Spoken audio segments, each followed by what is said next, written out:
This video is brought to you by Dr. Kristen R. Bromley's Guitar Method Book Series and Online Music Academy. Hi, I'm Dr. Kristen Bromley. Welcome to my online academy. I'm thrilled to be here helping you with playing the guitar. In this video, we're going to take a look at reading the G and A notes found on the third string in first position on the guitar. These will be added to the B, C, and D that we did on the second string and the E, F, and G that we've done on the top string. Now this video does accompany lesson 3 from my Note Reading Books 1 and 2 method book. If you have that book, you're going to want to turn to pages 18 and 19. We're going to be jamming together, working together on the materials from those pages. Okay, so let's take a look at these notes. We've got the G note and the A note. The G note sits on that second line up from the bottom with the treble clef staff, and the A sits on that second space up from the bottom. So with the G, we play that on the open third string, just open reading third string, and then with the A note we play it at the second fret. This is the first time that we're actually playing a note at the second fret. So we've got the open G and that second fret for the A. We want to make sure and use our middle finger to play that A note at the second fret. And as I've mentioned in previous lessons, we place that finger just behind the metal fretbar. If we stick it on it, you might get a buzz. We might actually get the sound of the next pitch. So we want to set it just behind it. That's the best place to get a good tone. It's the easiest place to push the string down and get a good tone. If we move further back, sometimes it's harder to push that string down. Okay, so we got the G and the A, and you might just want to go back and forth a little bit, saying G, A, G, A. Just get used to that. You might go the other way. A, G, A, G. You might also remind yourselves of the B, C, and D that happen on that second string, and the E, F, and G notes that happen on that top string. There's a little pattern here on those top two strings. We're in the open string, then the first fret, third fret. Same thing on that B string. And now we're going open to 2. Ironically, the third string, string number 3, is the only string where we're only going to be playing 2 natural notes. That's kind of ironic.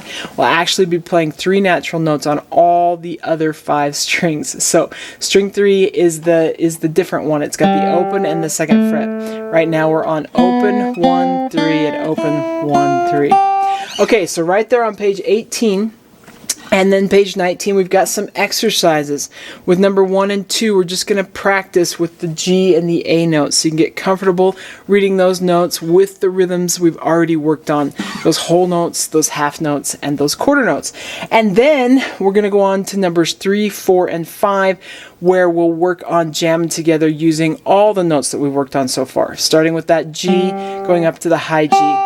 When we play through number 3, we're going to be playing all those notes in scale order. You might be bugged by playing that F note at the first fret. If you were to play at the second fret, you get an F sharp, and it actually creates a G major scale. So we're actually playing there with number 3, the Mixolydian mode. Now in the jam along track, the way that it's done with the chords, it's probably not going to bother you so much. But if you just play that without actually playing with the jam along track, it's going to sound like a G Mixolydian scale, and you may wish that it sounded like a G major, just a regular old G major scale. But we've got F natural. We're working on F sharp in another lesson way down the road after we've learned all the natural notes.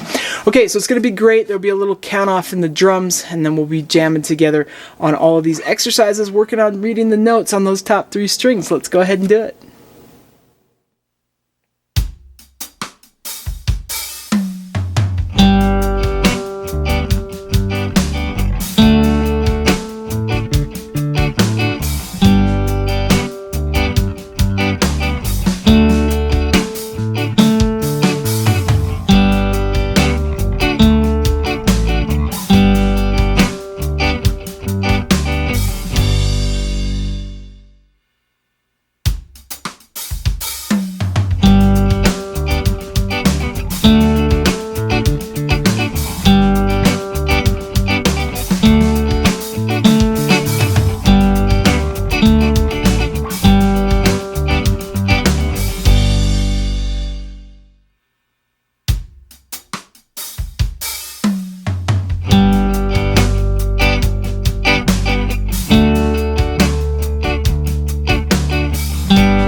Okay, great. So now that we've read through some exercises together using these two new notes and the notes that we've learned previously, we're going to start reading through some melodies. So in the next video, we'll read through some melodies using these notes. It's going to be great. I'll see you then. Thanks for watching this video. If you found it helpful, please hit the like button and subscribe to the channel. And be sure to check out more great content. You can find more information about me and my products at KristenBromley.com. Take care.